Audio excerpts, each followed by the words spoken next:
أما بعد فأعوذ بالله من الشيطان الرجيم بسم الله الرحمن الرحيم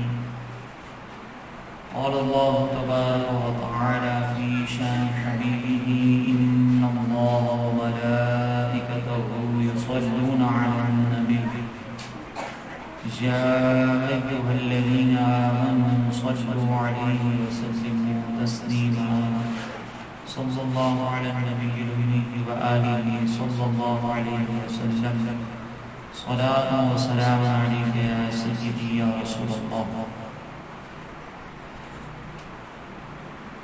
نبی کریم علیہ السلام کا یہ فرمان ہے کہ لا يؤمن أحدكم حتى أكون أحب إليه من والده وولده والناس أجمعين، کہ تم میں سے کوئی شخص بھی اس وقت تک کامل مومن نہیں ہو سکتا جب تک کہ میں اس کے نزدیک اس کی اولاد، اس کے والدین اور تمام لوگوں سے بڑھ کر محبوب نہ ہو جاؤں. یعنی جب تک ہمارے دل میں نبی کریم علیہ السلام کی محبت، ہماری نگاہوں میں آقا علیہ السلام کی عظمت جب تک دوسروں کے مقابلے میں زیادہ نہیں ہوں گی تب تک ہم کامل مومن نہیں ہو سکتے. اب یہاں پر مراد یہ ہے کہ ایک تو ہوتا ہے کہ ہمارے دل میں نبی کریم علیہ السلام کے لیے ویسے ہی جذبات جیسے ہمارے والدین کے لیے ہوں، بلکہ اس سے بھی بڑھ کر، تو یہ تو ہمارے اختیار میں نہیں ہوگا، کیونکہ والدین سے محبت ہم نے اپنی مرضی سے نہیں کی، وہ آٹومیٹک ہو جاتی ہے. اولاد سے محبت مرضی سے نہیں کی جاتی، وہ خود بخود ہو جاتی ہے. تو یہاں پر جو مطالبہ ہے وہ یہ کہ ہماری جو محبت کے نتائج ہیں، جیسے مثال کے طور پر اگر اولاد سے محبت بہت زیادہ ہو تو والدین اولاد کی بات کو ٹالتے نہیں ہیں، ماں باپ کو اذیت نہیں پہنچائی جاتی اگر ماں باپ سے محبت ہو. تو اسی طرح اب یہاں پر مطالبہ یہ ہے کہ نبی کریم علیہ السلام کے احکامات، نبی کریم علیہ السلام کے فرامین ایک طرف، اور اس کے مقابلے میں ہمارے والدین، اولاد یا دیگر تمام لوگوں کے مطالبات ایک طرف ہوں، اور یہ دونوں آپس میں ایک دوسرے کے خلاف ہوں. تو اب ایک مسلمان ہونے کی حیثیت سے اگر والدہ، والد صاحب، اولاد، میاں بیوی، بچے اگر کوئی بھی ہمیں شریعت کے خلاف حکم دیں تو اس کو چھوڑنا اور نبی کریم علیہ السلام کے احکامات کی پابندی کرنا یہ ہمارے لیے ضروری ہے، اور اس کو کامل ایمان کہا جائے گا. اور پھر اس ایمان کے اندر مزید کاملیت کے لیے اگر ہمارے دل میں فیلنگز بھی نبی کریم علیہ السلام کے لیے اپنے والدین سے بڑھ کر ہوں تو پھر یہ ایمان کو بہت اعلیٰ درجہ ہے. اب نبی کریم علیہ السلام سے محبت کا جب یہ مفہوم ہم نے سمجھ لیا تو ایک مرتبہ حضرت عمر رضی اللہ تعالیٰ عنہ کے سامنے سرکار دو جہاں صلی اللہ علیہ وسلم نے فرمایا کہ اے عمر، جب تک میں تمہارے نزدیک تمام لوگوں سے بڑھ کر محبوب نہ ہو جاؤں تب تک تم کامل مومن نہیں ہو سکتے. تو حضرت عمر نے کہا کہ یا رسول اللہ، آپ میرے لیے تمام لوگوں سے بڑھ کر محبوب ہیں، لیکن مجھے اپنی جان سے زیادہ محبت. تو سرکار علیہ السلام نے فرمایا کہ اے عمر، اپنی جان سے بھی زیادہ تم مجھ سے بڑھ کر اگر محبت نہیں کرو گے تو ایمان کامل نہیں ہوگا. تو پھر حضرت عمر نے اس وقت عرض کی کہ یا رسول اللہ، اللہ کی قسم اب آپ میرے لیے میری جان سے بھی بڑھ کر محبوب ہیں. تو اب اپنی جان سے بڑھ کر محبوب ہونے کا مطلب یہ ہے کہ جس طریقے سے ہم نبی کریم علیہ السلام کے فرامین کو دوسروں کے مقابلے میں ترجیح دے رہے ہیں، اسی طرح اپنی ذات پر بھی نبی کریم علیہ السلام کو ترجیح دینا ہوگی. ہم میں سے ہر شخص کو اپنی ذات پر بھی ترجیح دینی ہوگی، اور اپنی ذات پر ترجیح دینے کا مطلب یہ ہے کہ اگر ہمارے ذہن میں کوئی ایسی چیز ہے کہ جو نبی کریم علیہ السلام کی تعلیمات کے خلاف ہے تو اس چیز کو ختم کر کے، ہماری سوچوں کو نبی کریم علیہ السلام کے اگر خلاف ہے تو اس کو ختم کر کے پھر سرکار علیہ السلام کی تعلیمات کو ترجیح دینا، اپنی ساری خواہشات ختم کر کے، یہ ہوگی پھر اپنی ذات سے بڑھ کر محبت. لہذا اب ہمیں یہ کوشش کرنی ہے، اپنا محاسبہ کرنا ہے، اپنی اکاؤنٹیبلٹی کرنی ہے کہ ہم لوگ نبی کریم علیہ السلام کی ذات کی بات جب آتی ہے، جب احکامات آتے ہیں اور ایک طرف ہم ہوں تو ہم کس کو ترجیح دیتے ہیں، کس کو پرائرٹی دیتے ہیں؟ تو اگر میں خواتین کے اعتبار سے بات کروں تو ہمارے یہاں پر بہت سے معاملات کے اندر خواتین جو ہے وہ پہلے اپنی ذات کو سامنے رکھتی ہیں اور پھر شریعت کے احکامات کو سامنے رکھتی ہیں۔ بہت سے معاملات ہیں شریعت نے جب یہ حکم دیا ہے کہ ہمیں کسی کی غیبت نہیں کرنی، کسی کی چغلی نہیں کرنی۔ اب خواتین کو باتیں کرنے کی تھوڑی سی زیادہ عادت ہوتی ہے، ویسے تو مردوں کو بھی ہوتی ہے، لیکن ابھی چونکہ ہم فیمیل کے اعتبار سے بات کر رہے ہیں تو خواتین کو باتیں کرنے کی عادت ہوتی ہے۔ اب اپنی دوست سے کتنی باتیں کریں گی، کیا کام کی باتیں ہیں، تو پھر آہستہ آہستہ شروع ہو جاتی ہے کہ وہ جو میری دوست ہے کلاس کے اندر وہ ایسی ہے، وہ ایسی ہے، اس نے مجھے یوں کہہ دیا، وہ تو نکچڑی ہے، یوں ہے، وہ پھر ساری باتیں جو ہوتی ہیں نا وہ ایک دم شروع۔ اور یہ جو شروع کلاسز کے اندر سے شروع ہوتی ہیں وہ پھر اوپر چلتے چلتے چلتے جب بڑی ہو جاتی ہے نا تب بھی اس طرح کی باتیں چل رہی ہوتی ہیں۔ ٹیچرز آپس میں، ایک ٹیچر دوسری ٹیچر کو بتا رہی ہوتی ہے کہ میری ساس نے میرے ساتھ یہ کیا، میری نند نے میرے ساتھ یہ کیا۔ نندوں کی ساس ہوتی ہے وہ برائیاں آپس میں بیٹھ کر فری پیریڈ میں کیا کریں تو چلو غیبت کھیلتے ہیں۔ تو یہ ہمارے یہاں پر ایک رواج۔ اچھا، اسی طرح پھر اپنے منصب کے ساتھ شریعت کا حکم یہ ہے کہ ہم اپنے منصب کے ساتھ جو ہمارا منصب ہے اس کے ساتھ وفادار ہیں، اس کے ساتھ مخلص رہیں۔ اگر ہم کسی منصب پر موجود ہیں تو اس منصب کے حساب سے ہمیں کام کرنا ہو، اس منصب کے تقاضوں کو پورا کرنا ہو، چاہے ہمیں کوئی دیکھ رہا ہو نہ دیکھ رہا ہو، ہمیں کام کرنا ہو۔ اس میں بھی اپنے ٹاپ لیول سے آ جاتے ہیں۔ اگر مثال کے طور پر کوئی پرنسپل ہے، اسی طریقے سے اگر کوئی مینجمنٹ کے بندے ہیں، کوئی اور افراد ہیں، ٹیچرز ہیں، ان کی اگر ذمہ داری یہ ہے کہ بچوں سے فیس لے کر ان کو پڑھائی پہنچانی ہے، ان کو پڑھائی دینی ہے، تو اب شریعت کا تقاضا یہ ہے کہ جب آپ کسی سے یہ کہہ رہے ہیں، جب آپ کسی کو آفر کر رہے ہیں کہ ہم آپ کو پڑھائیں گے تو پڑھانا مکمل طور پر چاہیے۔ تو میں خاص پرٹیکولر کسی اسکول کی بات نہیں کر رہا، جنرلی میں بات کر رہا ہوں کہ ہمارے یہاں پر عموماً اسکولز کے اندر ٹیچرز جو ہے وہ بس کہتی ہیں کہ پڑھا دو کسی طریقے سے۔ اسی طریقے سے ہمارے یہاں پر جو اسٹوڈنٹس ہیں، ٹیچریں محنت کر کر کے تھک جاتی ہیں، اسٹوڈنٹس اپنے منصب سے مخلص نہیں ہوتے۔ اب ٹیچریں گھر سے محنت کر کے آئیں، اب آپ خود سوچیں کہ اگر ایک ٹیچر گھر سے پڑھائی پڑھ کر آ رہی ہے کہ مجھے بچوں کو پڑھانا ہے اور سامنے سے بچے ٹیچرز کے ساتھ بدتمیزی کریں، کیونکہ اسٹوڈنٹس کے منصب کا تقاضا یہ ہے کہ ٹیچرز کے ساتھ بدتمیزی نہ کریں۔ حتیٰ کہ اگر بالفرض کسی مقام پر کوئی ٹیچر صحیح سے نہیں بھی پڑھا رہی ہے، اسٹوڈنٹس کو اجازت نہیں ہوتی کہ وہ ٹیچرز کے بارے میں کوئی نیگیٹو کمنٹس کریں۔ آگے یاد رکھیے گا کہ اگر شریعت کی تعلیمات یہ ہیں کہ اگر استاد کے بارے میں ہم نے کوئی نیگیٹو کمنٹس کیے، چاہے وہ کسی بھی سبجیکٹ کا استاد ہو، اور پھر ہم اس سبجیکٹ میں ماہر ہو جائیں، یہ کبھی بھی نہیں ہو سکتا۔ استاد کے خلاف اگر آپ نے کوئی بھی ایسی بات کی، چاہے وہ اس استاد کے اندر برائی موجود ہو، لیکن پھر بھی آپ نے اس کا مذاق اڑایا، اس کی برائی کی، تو آپ اس سبجیکٹ کے اندر کبھی بھی مہارت حاصل نہیں کر سکتے، کبھی بھی نہیں کر سکتے۔ آج آپ دیکھیں ہر سبجیکٹ کے اندر بچے نکمے ترین ہوتے چلے جاتے ہیں، کیوں؟ کیونکہ وہ اپنا اساتذہ کا ادب نہیں کرتے۔ اساتذہ کو اپنے منصب کا خیال رکھنا ہے نہیں رکھنا ہے، یہ سمجھانے والے اسٹوڈنٹس نہیں ہیں، یہ اسٹوڈنٹس کو دوسرے لوگ ٹیچرس کو کوئی اور سمجھا جائے گا، اسٹوڈنٹس کی ذمہ داری نہیں کہ وہ سمجھے۔ تو یہ آپ کے منصب کا تقاضا ہے۔ تو اب آپ دیکھیں شریعت کا تقاضا کیا ہے کہ آپ اپنے اساتذہ کا ادب کریں۔ اب خود غور کریں کہ ہم اپنے اساتذہ کا کتنا ادب کرتے ہیں۔ جو ٹیچر ہمیں اچھی نہ لگے اس کے بارے میں پھر ہم کیا کہتے ہیں، جیسے ہی آپ کوئی ٹیچر کلاس میں آئے تو ہمیں پسند نہ ہو اس کا آنا، تو فوراً دوستوں کا آپس میں اشارہ ہو جاتا ہے آگے، اور پھر جب جاتی ہے تو دیکھا یہ کیا، اس نے وہ کیا، یہ ساری چیزیں ہو رہی ہوتی ہیں۔ تو کلاس کے اندر یہ رویے اختیار کرنا ٹیچرز کے بارے میں یہ شریعت کے حکم کے خلاف ہے۔ آپ کو ٹیچر پسند نہیں ہے، لیکن شریعت کا حکم یہ ہے کہ آپ ٹیچر کو پسند کریں، آپ ٹیچر کا ادب کریں۔ تو اب آپ اس سے اندازہ کر لیں کہ اگر ہم کلاس میں یہ ساری چیزیں کر رہے ہیں اور شریعت کے حکم کو ٹال رہے ہیں تو ہم نے سرکار علیہ السلام کے احکامات کو ٹال دیا،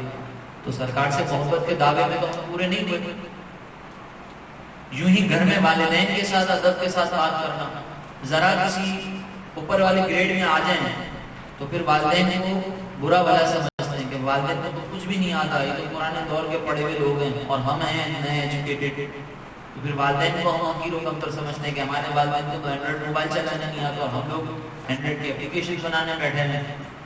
تو پھر والدین کو ہم حقیر سمجھنا شروع کر دیتے ہیں۔ حالانکہ اللہ تبارک و تعالیٰ نے نبی کریم علیہ السلام نے والدین کے ادب کا ہمیں حکم دیا ہے۔ تو آپ سوچیں کہ کیا ہم والدین کا ادب اس طرح سے کرتے ہیں کہ نہیں کرتے جس طرح شریعت نے ہمیں حکم دیا ہے؟ صحابہ کرام کا جذبہ ایسا تھا کہ نبی کریم علیہ السلام کا جب فرمان آ جائے تو صحابہ کرام سب کچھ قربان کرنے کے لیے تیار ہو جاتے تھے۔ اور ہم سرکار علیہ السلام کا فرمان آتا ہے تو پہلے ہم یہ دیکھتے ہیں کہ ہماری سوسائٹی، ہمارا خاندان، ہمارا گھر، یہ ساری چیزیں ہمیں اجازت دیتی ہیں تو ہم سرکار کے حکم پر عمل کریں گے، وہ بھی ہمارا فائدہ ہوگا تو، ورنہ نہیں۔ اگر ہمارا نقصان ہوگا تو ہم نہیں۔ جیسے مثال کے طور پر اگر آپ لوگ قرآن پڑھنا شروع کرتے ہیں سب، تو کیا آپ کو گھر کے اندر والد صاحب ڈانٹیں گے کہ تم قرآن کیوں پڑھ رہی ہو؟ ڈانٹ پڑے گی؟ نہیں۔ والدہ ڈانٹے گی؟ ہاں، والدہ اس وقت ڈانٹیں گی کہ جب آپ سارا دن قرآن ہاتھ میں نہ لے لیں اور کام سے بچنے کے لیے بہانہ بنا کے قرآن کھول کے بیٹھ جائیں گے میں تو قرآن پڑھ رہی ہوں، تو پھر اما جان کو غصہ آئے گا کہ دیکھو ڈرامے کر رہی ہے ہمارے ساتھ، وہ ایک الگ بات ہے۔ لیکن اگر آپ گھر کے سارے کام کر دیں اور پھر قرآن مجید پڑھیں بہانہ بنانے کے لیے نہیں، واقعتاً قرآن کا حق ادا کرنے کے لیے، تو کیا گھر میں کوئی منع کرے گا؟ نہیں۔ سوسائٹی منع کرتی ہے؟ نہیں۔ لیکن ہم اس حکم پر عمل اس لیے نہیں کرتے کہ پورا قرآن پڑھنے میں ہمارا دل نہیں چاہتا، ہمیں کوئی فائدہ نظر نہیں آتا۔ لیکن اگر میں آپ سب کو یہ بتا دوں کہ ایک وظیفہ ایسا ہے کہ جو آپ کو روزانہ فجر کی نماز میں اٹھ کے 1000 مرتبہ پڑھنا ہے اور 3 دن کے اندر اندر آپ کے پاس ہے نا زبردست قسم سے پیسے آنا شروع ہو جائیں گے، تو سب جو ہے وہ فجر کی نماز میں تہجد چھوڑ جائیں گے، رات کو جلدی سو کر تہجد چھوڑ جائیں گے کہ چلو ابھی وظیفہ پڑھتے پیسے ہیں، وہ پڑھنا شروع۔ خواتین تو ویسے ہی منتیں ماننے میں بہت زبردست ریکارڈ رکھتی ہیں، ذرا کچھ مسئلہ ہوتا ہے یا اللہ اگر میرا یہ کام ہو جائے گا تو میں 1000 نوافل پڑھوں گا، جب کام ہو جاتا ہے تو وہ نفل یاد نہیں رہتے۔ تو یہ جو ہمارا رویہ ہے کہ ہم شریعت کے اس حکم پر عمل کریں گے کہ جس کی پہلے معاشرہ اجازت دیتا ہو اور پھر ہمارا موڈ بھی ہو تو ہم عمل کریں گے، یہ بھی سرکار علیہ السلام سے محبت کا تقاضا تو نہیں۔ کیا نبی کریم علیہ السلام نے عورتوں کو یہ حکم نہیں دیا کہ عورتیں پردہ اختیار کریں؟ لیکن ہم نہیں۔ ذرا سی کوئی اگر پردے دار کوئی خاتون ہوتی نا کہ عام روٹین کے اندر وہ پردہ کر رہی ہو، جیسے شادی کا موقع آتا ہے تو کہاں برقع اور کہاں خاتون، وہ پتہ ہی نہیں چلتا کہ کہاں نہیں، ایسا لگتا ہے کہ یہی چیز سب سے پہلے ہے زبردست، تو وہ کوئی پردے کا کوئی لحاظ نہیں رہتا، سارا دوپٹہ اتار کے باہر پھینک دیتی ہے اور پھر نکل جاتی ہے، اس میں پھر کزنس کے ساتھ بھی ہنسی مذاق ہو رہا ہے، سب کچھ ہو رہا ہے۔ تو یہ جو رویہ ہے کہ اس کی شریعت نے ہمیں حکم دیا تھا نا، ہمیں شریعت کے پردہ ہمیں ہر حال میں اختیار کرنا ہے، لیکن اچھا بھی تو لگنا ہے شادی کے اندر۔ وہ میری فلاں جو دوست ہے نا، فلاں کزن، میری پھوپھی کی بیٹی جو مجھے ویسے ہی جس سے نفرت ہے، وہ تیار ہو کر آئے گی اور میں اسکارف پہن کر چلی جاؤں، یہ کیسے ہو سکتا ہے؟ تو بس پھر ہم وہی کام۔ اسی لیے ہم میں سے ہر ایک کو اپنا محاسبہ کرنا ہے کہ ہم نبی کریم علیہ السلام کے فرامین کو پرائیورٹی دیتے ہیں یا نہیں دیتے۔ میں بھی اپنا محاسبہ کروں، آپ بھی اپنا محاسبہ کریں کہ ہم یہ پرائیورٹیز دیتے ہیں یا نہیں دیتے، اور کون کون سے معاملات میں دینی چاہیے لیکن ہم نہیں دیتے۔ اپنا جہاں مطلب ہوگا وہاں پہ ہمیں شریعت فوراً یاد آتی ہے، وہاں پہ فوراً ہمیں فتوے یاد آ جاتے ہیں، سب کچھ یاد آ جاتا ہے، لیکن جہاں اپنا مطلب ختم وہاں پہ سب ختم۔ صحابہ کرام کا طرز عمل یہ تھا کہ نبی کریم علیہ السلام حکم دینا تو بہت دور کی بات، سرکار علیہ السلام کسی چیز کو ناپسند بھی فرمائیں تو صحابہ کرام کو کام چھوڑ دیا کرتے تھے۔ ایک مرتبہ آقا جہاں صلی اللہ علیہ وسلم ایک مقام سے گزرے، آپ نے ملاحظہ فرمایا کہ ایک گھر جو ہے وہ بڑا عالی شان اور تھوڑا سا گراؤنڈ پلس 1 ٹائپ کا بنا ہوا، بہت عالی شان بنا ہوا۔ تو نبی کریم علیہ السلام نے اس گھر کو دیکھا، زبان سے کچھ بھی نہیں ارشاد کرنا، بس وہاں سے چلے گئے، تشریف لے گئے۔ تو بعد میں جب وہ گھر کے مالک آئے، ان کو کسی نے بتایا کہ نبی کریم علیہ السلام یہاں سے گزرے تھے اور آپ کے مکان کو دیکھ کر ناپسندگی کا اظہار کر رہا ہے۔ پھر اس کے کچھ عرصے کے بعد نبی کریم علیہ السلام دوبارہ اس مقام پر تشریف لائے تو دیکھا وہ گھر غائب ہے، وہاں پر اپنا مکان موجود نہیں. تو نبی کریم علیہ السلام نے دریافت فرمایا کہ وہ مکان کہاں گیا جو یہاں پہ بنا ہوا تھا. تو اس گھر کے جو مالک تھے انہوں نے یہ کہا کہ یا رسول اللہ مجھے یہ پتا چلا تھا کہ آپ اس مقام سے گزرے ہیں اور آپ نے میرے گھر کو ناپسند فرمایا ہے، تو میں نے اسی وقت اپنے گھر کو زمین کے برابر کر دیا. اب آپ سوچیں کہ گھر کو بنانے میں کتنا عرصہ لگ رہا تھا. پہلے کمانا کیسے ہی سیکھنا، پھر اس کے بعد کمانا شروع کرنا، ایک ایک پیسہ جوڑ کر گھر بنانا، اور پھر گھر بنانے میں اتنی محنت کہ گھر کے اندر کیا سہولیات ہوں کیا نہیں ہونی چاہیے، زندگی نکل جاتی ہے وہاں. اور وہ ایک سرکار علیہ السلام کی ناپسندیدگی کے اظہار پر خالی ختم کر دینا ہے. اور ہمیں یہ کہا جائے کہ بھئی یہ چیز سرکار علیہ السلام کو پسند نہیں ہے، شریعت اس کو پسند نہیں فرماتی، ہم یہ پوچھتے کہ گناہ تو نہیں ہے نا، چلو بس ٹھیک ہے کیا کر سکتے ہو، تو مجبوری گھر گرائیں گے تھوڑی ہم. اگر آپ اپنے ہوں تو یہی جواب دیتے سامنے سے. حالانکہ صحابہ کرام علیہ السلام یہ نہیں دیکھا کرتے تھے کہ یہ جو کام ہم نے کیا ہے یہ مہنگا ہے، اس میں گناہ ہے یا نہیں، بس اتنا دیکھتے تھے کہ نبی کریم علیہ السلام کو پسند نہیں ہے نا. اب چاہے شریعت نے اس کی اجازت بھی دی ہو، اس کے دلائل، اس کے جائز ہونے پہ کثیر دلائل بھی موجود ہوں، تب بھی ہم وہ کام اختیار نہیں کریں گے جو نبی کریم علیہ السلام کو پسند نہیں ہے. اسی طرح ایک مرتبہ ایک صحابی نے، اسلام کے شروع کا دور تھا، وہ نئے نئے مسلمان ہوئے تھے، انہوں نے ہاتھ کے اندر سونے کی انگوٹھی پہنی تھی.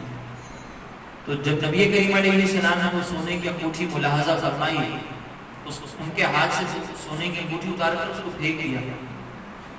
اور فرمایا کہ میری امت کے مردوں پر سونا حرام ہے. پھر یہ فرما کر سرکار علیہ السلام سے تشریف لے گئے تو کسی نے کہا کہ آپ انگوٹھی تو اٹھا لیں،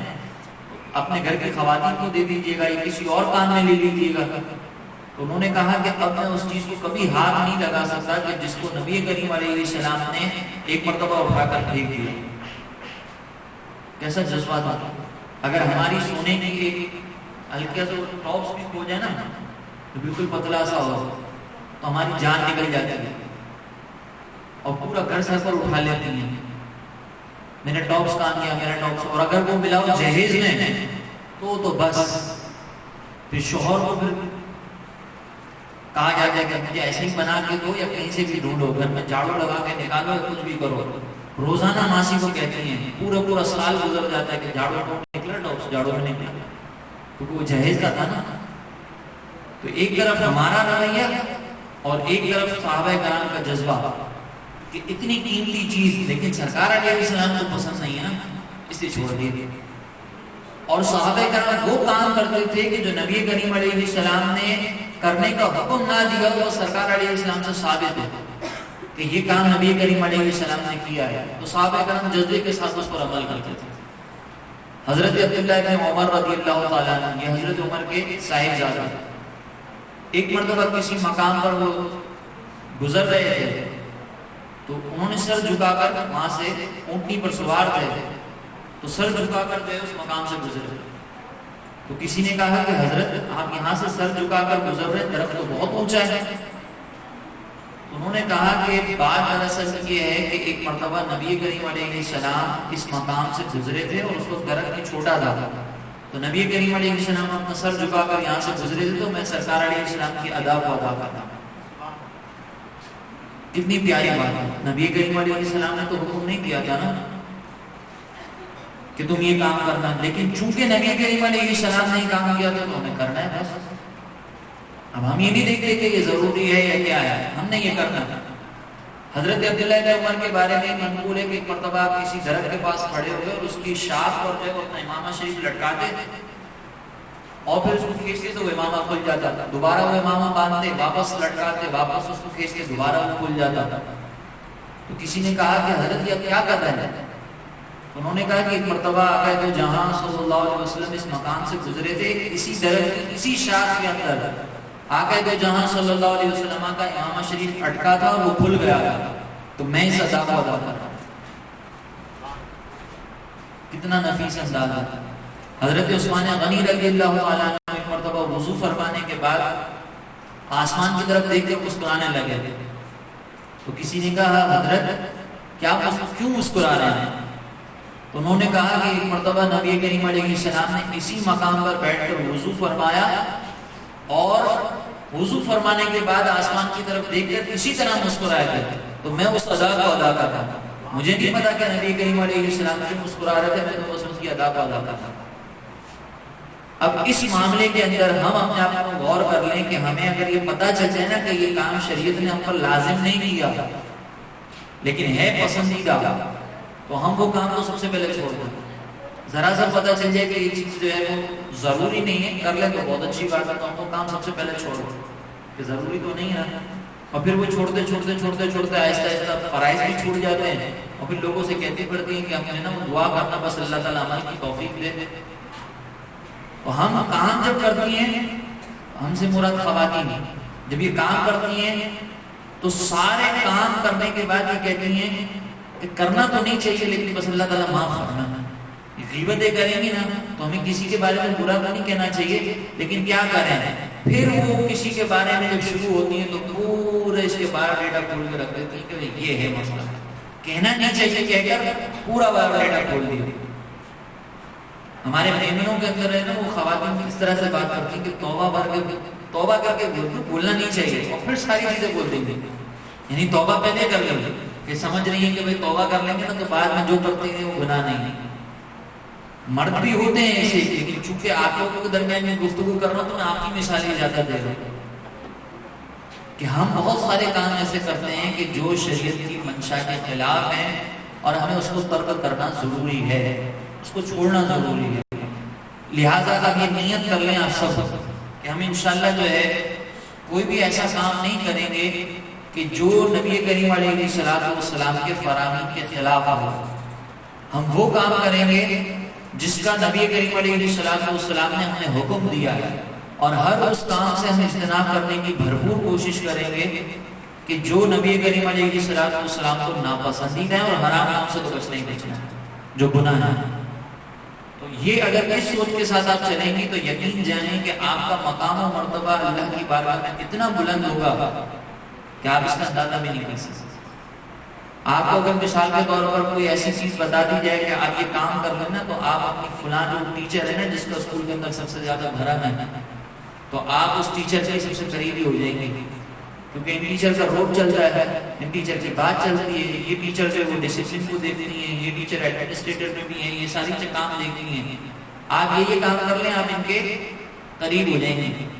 تو پھر ہم وہ کام فٹافٹ کرتے ہیں نا کہ چلو پڑھائی بھی اچھی کر لو, نمبر بڑھ جائیں گے ہمارے, اور ان کے ساتھ ہمارے روابط اچھے ہیں. کیوں روابط اچھے کہ ہمارے پھر کام آسان ہو جائیں گے اسکول کے اندر. اسی طرح اگر ہم چاہتے ہیں کہ دنیا کے اندر ہمارے کام آسان ہو جائیں تو اللہ تعالیٰ سے رشتہ مضبوط کرنا. جس طرح ہم ایک ٹیچر کو خوش کرنے کے لیے بعض اوقات پڑھائی اچھی کر رہے ہیں, اسی طرح اللہ کو خوش کرنے کے لیے اگر ہم قرآن پاک پڑھ لیں, ہم پڑھتے ہیں ہمارے یہاں پر, لیکن وہ کون سے کیا پڑھتے ہیں, گھر کے اندر سورہ بقرہ پڑھ لو تو جادو ٹونے سے بچ جائیں گے. وہ جادو ٹونے سے بچنے کے لیے پڑھ رہے ہیں. سورہ واقعہ اس لیے پڑھ رہے ہیں کہ ہمارے پاس ٹھیک ٹھاک پیسہ آ جائے, فاقے نہ ہو ہمارے گھر کے اندر تو ہم سورہ واقعہ پڑھنا شروع ہو جاتا ہے. تو یہ تو ساری چیزیں ہم اپنے لیے پڑھ رہے ہیں. اللہ کی رضا کے لیے قرآن پڑھیں, اللہ سے قریب ہو جائیں, اللہ کی رضا کے لیے نماز ادا کریں, اللہ کی رضا کے لیے پردہ اختیار کریں. پھر آپ دیکھیں کہ کتنا زبردست اللہ تعالیٰ کی طرف سے آپ کے سارے معاملات اچھے ہو جائیں. بجائے اس کے کہ ہم کسی کے لیے بددعائیں کریں کہ وہ ہمارے خلاف کام کر رہا ہے تو اللہ تعالیٰ اس کا بیڑا غرق کرے, یہ کہنے کی بجائے اگر ہم اپنی زبان کو بند کر کے صبر کر لیں تو پھر اس پر اجر بہت ملے گا. بی بی فاطمہ الزہرا رضی اللہ تعالی عنہا نبی کریم علیہ السلام کے رشتے کی وجہ سے ان کا مقام بہت بلند ہے, لیکن ان کا اپنا عمل بھی بہت زبردست ہے. یہ نہیں کہ اپنا عمل کچھ نہیں تھا, بس ایسے ہی اقرب و پروری کی بنیاد پر معاذ اللہ کو کوئی مقام و مرتبہ مل گیا. نہیں, سرکار علیہ السلام سے رشتے کی بنیاد پر ان کے درجات بلند ہیں, لیکن ساتھ ہی ساتھ ان کا اپنا طرز عمل کتنا عالی شان تھا.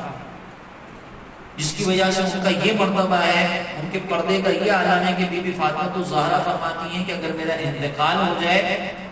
تو تم مجھے رات کی تاریکی میں چاروں طرف پردہ کر کے دفنانا، تاکہ کسی نامحرم کی نظر مجھ پہ نہ پڑے۔ تو اللہ تعالیٰ نے ان کو یہ مقام و مرتبہ عطا فرمایا ہے کہ میدان معاشر میں جب بی بی فاطمہ الزہرا تشریف لائیں گی تو ندا ہوگی کہ اپنی نگاہوں کو جھکا لو، اللہ کے رسول کی بیٹی فاطمہ آ رہی ہے۔ تمام اہل محشر اپنی نگاہوں کو جھکا لیں گے۔ تو یہ مقام و مرتبہ اپنے عمل کی وجہ سے ملا ہے، اپنا عمل اتنا زبردست ہے۔ اللہ کے رسول کی شہزادی ہیں، لیکن اس کے باوجود شوہر کی فرما برداری، کیونکہ شریعت کا حکم ہے، نمازوں کی پابندی کیونکہ شریعت کا حکم ہے، وہ اسی لیے یہ ساری چیزیں اختیار کر رہے ہیں۔ اسی طرح آپ دیکھیں حضرت صدیق اکبر رضی اللہ تعالیٰ عنہ صحابہ کرام میں سب سے افضل ہے،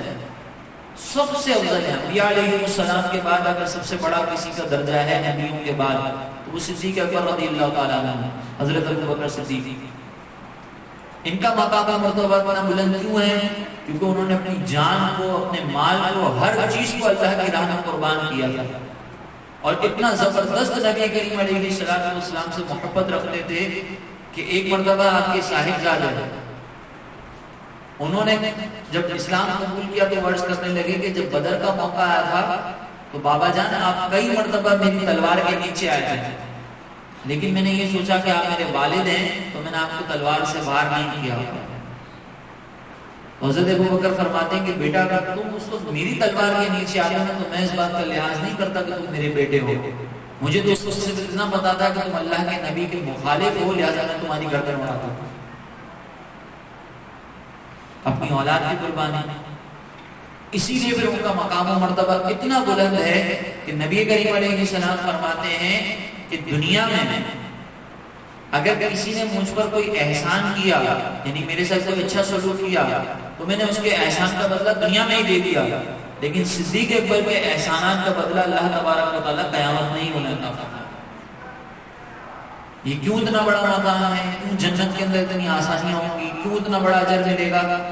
کیونکہ صدیق اکبر رضی اللہ تعالیٰ عنہ نے اللہ تبارک و تعالیٰ سے دوستی کی ہوئی تھی، وہ کام کیے تھے جو اللہ تعالیٰ کو پسند آتا۔ ہم جس طریقے سے دنیا میں کسی صاحب منصب کو پسند آنے والے کاموں میں مشغول ہو جاتے ہیں تاکہ ہمارا اس کے ساتھ تعلق جڑ جائے اور ہمارے کام آسان ہو جائیں، تو انہوں نے دنیا والوں سے تعلق نہیں جوڑا تھا، انہوں نے اللہ سے تعلق جوڑا تھا، تو دنیا والے ان کے پیچھے خود بخود چل جانا تھا۔ آج بھی اگر کوئی اللہ تعالیٰ سے تعلق جوڑ لیتا ہے تو نبی کریم علیہ السلام نے فرمایا کہ اللہ تعالیٰ جب کسی کو اپنا محبوب بنا لیتا ہے، جب اللہ تعالیٰ کسی سے محبت کرتا ہے تو اللہ تعالیٰ فرشتوں کے اندر اعلان کرتا ہے کہ اے آسمان والوں تم فلاں شخص سے محبت کرنے لگ جاؤ کیونکہ میں اس سے محبت کرتا ہوں۔ اور پھر اسی طریقے سے فرشتوں کو یہ حکم دیا جاتا ہے، جبریل کو یہ حکم دیا جاتا ہے کہ زمین والوں کے اندر یہ اعلان کر دو کہ فلاں شخص سے محبت کریں گے کہ اللہ تعالیٰ اور آسمان والے اس شخص سے محبت کرتے ہیں۔ تو پھر تمام دنیا کے لوگ جو ہے وہ آہستہ آہستہ اس شخص کی طرف چل جاتے ہیں۔ اب آپ دیکھیں کہ ہمارے کتنے ایسے نیک لوگ ہیں کہ جب وہ ایک بات کہتے ہیں تو ان کی ایک بات کے اوپر بہت سارے لوگ تیار ہو جاتے ہیں کام کرنے کے۔ وہ کہتے ہیں کہ بھائی آپ نے جو ہے وہ فلاں لباس پہننا ہے تو لوگ اپنا لباس تبدیل کر لیتے ہیں۔ وہ کہتے ہیں کہ آپ نے امامہ پہننا ہے، لوگ امامہ پہن لیتے ہیں۔ وہ کہتے ہیں کہ آپ نے جلسوں میں آنا ہے، وہ جلسوں میں آ جاتے ہیں۔ وہ کہتے ہیں اپنے اجتماع میں آنا ہے، وہ اجتماع میں آ جاتے ہیں۔ وہ کہتے ہیں کہ آپ کو تبلیغ دین کرنے کے لیے سفر کرنا ہے تو لوگ تبلیغ دین کرنے کے لیے سفر پہ چلے جاتے ہیں۔ تو یہ کیسے ہوتا ہے؟ اللہ تبارک و تعالیٰ لوگوں کے دلوں میں ان کی محبت ڈالتا ہے۔ کیوں ڈالتا ہے؟ کہ وہ اللہ تعالیٰ کو پسند آنے والے کاموں کو اختیار کرتے ہیں۔ تو یہ ایسے ہی ہے کہ اگر ہم مثال کے طور پر کوئی دنیاوی منصب والا ہو، اس کے ساتھ اپنے تعلقات بنائیں تو اس کی وجہ سے بہت بڑی پی آر بن جاتی ہے، ہمارے کام ہو جاتے ہیں۔ تو اللہ تعالیٰ سے جب کسی کا تعلق جڑ جاتا ہے تو پھر اس کی پی آر جو ہے انٹرنیشنل لیول پر بن جاتا ہے۔ پھر یہ دنیا والے نہیں، پھر بہت صرف یہ چند ایک نہیں، کثیر لوگ پھر اس کے پیچھے چلنے لگتے ہیں۔ اور اللہ تعالیٰ کو پسند آنے والے کام کون سے ہیں؟ بس یہ آخری بات نبی کریم علیہ السلام نے فرمایا کہ اللہ تعالیٰ نے فرمایا ہے، یعنی حدیث قدسی ہے۔ حدیث قدسی کا مطلب یہ ہوتا ہے کہ نبی کریم علیہ السلام اللہ تبارک و تعالیٰ کا کوئی پیغام جو قرآن کے علاوہ ہو وہ لوگوں تک پہنچائیں اور یہ کہیں کہ اللہ نے فرمایا، اس کو کہتے ہیں حدیث قدسی۔ تو یہ حدیث قدسی جو ہے اس میں نبی کریم علیہ السلام فرماتے ہیں کہ اللہ یہ فرماتا ہے کہ بندہ فرائض کو اختیار کرنے کے ذریعے میرا سب سے زیادہ قرب حاصل کر لیتا ہے، یعنی یہ چیز جو میرا قرب حاصل کرتی ہے وہ فرائض ہے، جو چیزیں ہم پر فرض ہیں اگر ہم اس کو اختیار کر لیں، جیسے نمازیں اگر قضا ہیں وہ فوراً پڑھ لیں، کوئی نماز نہ چھوڑیں، اور کوئی بھی جتنے بھی فرائض ہیں وہ پورے کر لیں، تو یہ وہ ذریعہ ہے کہ جس کے ذریعے اللہ تبارک و تعالیٰ کا قرب مل سکتا ہے۔ اور پھر آقا دو جہاں صلی اللہ علیہ وسلم نے فرمایا کہ جب وہ فرائض کی پابندی کے ساتھ ساتھ نوافل پڑھتا ہے تو میرا قرب پاتا چلا جاتا ہے، حتیٰ کہ میں اس کے آنکھیں بن جاتا ہوں جس سے وہ دیکھتا ہے، میں اس کے کان بن جاتا ہوں جس سے وہ سنتا ہے، میں اس کے ہاتھ بن جاتا ہوں جس سے وہ پکڑتا ہے، میں اس کے پیر بن جاتا ہوں جس سے وہ چلتا ہے۔ یہ میرا بندہ مجھ سے جو مانگتا ہے میں اس کو ضرور عطا کرتا ہوں، جس چیز سے پناہ طلب کرتا ہے میں اس چیز سے پناہ دیتا ہوں۔ اب آپ دیکھیں، کان بننے سے مطلب آنکھ، کان، ناک بننے سے مطلب یہ کہ اللہ تعالیٰ اس کے کانوں میں، ہاتھوں میں، پیروں میں پاور دے دیتا ہے، اور پھر وہ دور و قریب کی ہر چیز کو دیکھ لیتا ہے، یعنی اگر یہاں پہ بیٹھا ہوا اور اس کو دور کی چیز دیکھ لیں گے تو وہ بھی اس کو نظر آ جاتی ہے، دور و قریب کی آوازیں سن لیتا ہے۔ جیسے ہم یہ کہتے ہیں نا کہ ہم یہاں سے کہیں گے یا رسول اللہ، تو نبی کریم علیہ السلام اللہ کی عطا سے ہماری آواز کو سنیں گے، تو یہ اس کا مطلب یہ ہے کہ اللہ تعالیٰ ہم کو یہ پاور دے دیتا ہے کہ وہ دور و نزدیک کی آوازوں کو سن لیتے ہیں۔ تو اب اس کے بعد اللہ تعالیٰ نے فرمایا کہ میرا بندہ جو مجھ سے مانگتا ہے میں اس کو وہ عطا کرتا ہوں۔ ہم یہ نہیں چاہتے کہ ہم جو بھی دعا کریں وہ فوراً قبول ہو جائے، اب اس کے لیے ہم وظیفے پڑھتے رہیں، کچھ بھی کرتے رہیں، لیکن یہاں پر اللہ کا وعدہ ہے، وظیفوں میں اللہ کا وعدہ نہیں ہے، یہاں پہ اللہ کا وعدہ ہے کہ ضرور ضرور تمہیں عطا کریں گے اگر فرائض کی پابندی ہو جائے۔ تو اسی لیے اگر ہم چاہتے ہیں کہ ہم اچھی زندگی گزاریں، وہ زندگی جس میں ہمارے لیے بھی سکون ہو، تو وہ زندگی نبی کریم علیہ السلام کی کامل محبت اختیار کرتے ہوئے شریعت کے تمام احکامات پر عمل کرنے کے بعد حاصل ہوگی، ورنہ نہیں ہوگی، ورنہ پھر ہم پریشانی نہیں ہیں۔ اس لیے ایک ایگزامپل چلیں آپ کو میں ایک اور پہ دیتا ہوں کہ جب انسان جھوٹ بولتا ہے، آپ نے اگر مثال کے طور پر ٹیچر سے جھوٹ بولا ہوگا بھی، تو پھر ہمیں ڈر لگتا رہتا ہے کہ بس یہ پیریڈ جلدی سے ختم ہو، آج تو جھوٹ بول کے بچ گئی، پھر اگلے دن ہم کام کر لیتے ہیں فٹافٹ۔ کبھی لیسن چیک کروانا ہوتا ہے، ٹیچر ایسے پوچھ لیتی ہے کہ چلو آج چیک نہیں کر رہی، جس نے کمپلیٹ نہیں کیا وہ ٹیچر جب پوچھنا شروع کر دے کہ کمپلیٹ کیا ہے تو ہم کہتے ہیں ہم نے کمپلیٹ کر لیا ہے، اور پھر ٹیچر اچانک کہتے ہیں کہ چلے میں چیک کر رہی ہوں،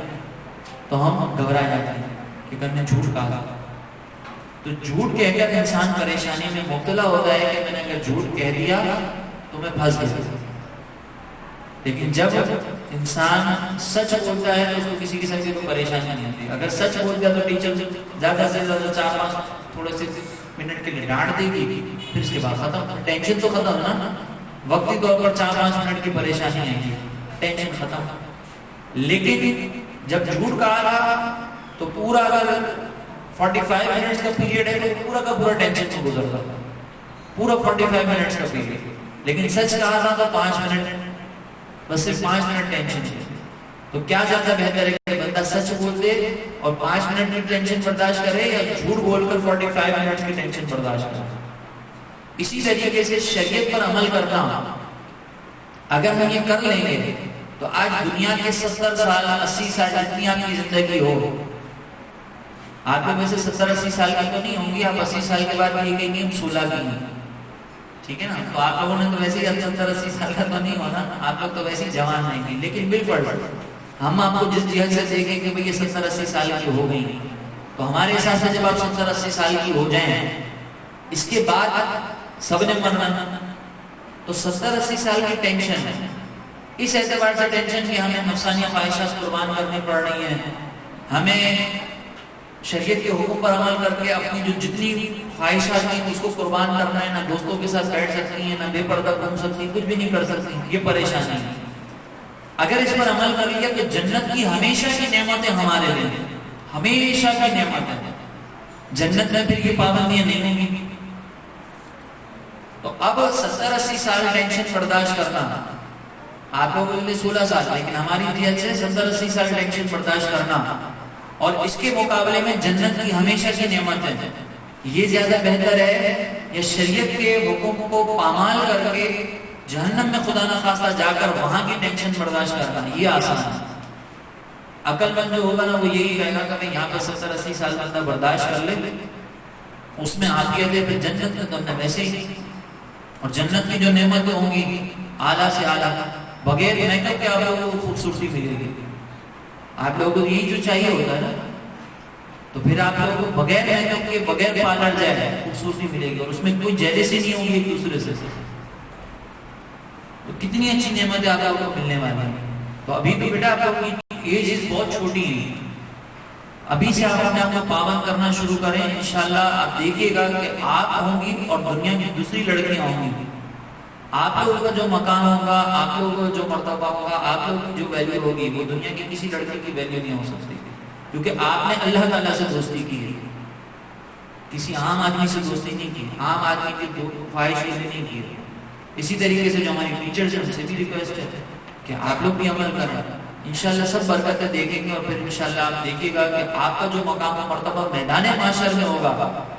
وہ دنیا کے پیچھے بھاگنے والی کسی لڑکی کے پاس نہیں، وہ آپ کا مقام و مرتبہ ہوگا۔ تو وہاں کی تیاری کریں، وہاں کے لیے سوچیں، وہاں کے لیے کام کریں، انشاءاللہ آپ کو بہت برکتیں ملیں گی۔ اللہ تعالیٰ سے دعا ہے کہ اللہ تعالیٰ ہمیں عمل کی توفیق عطا فرمائے، آمین۔ وما علینا الا البلاغ المبین۔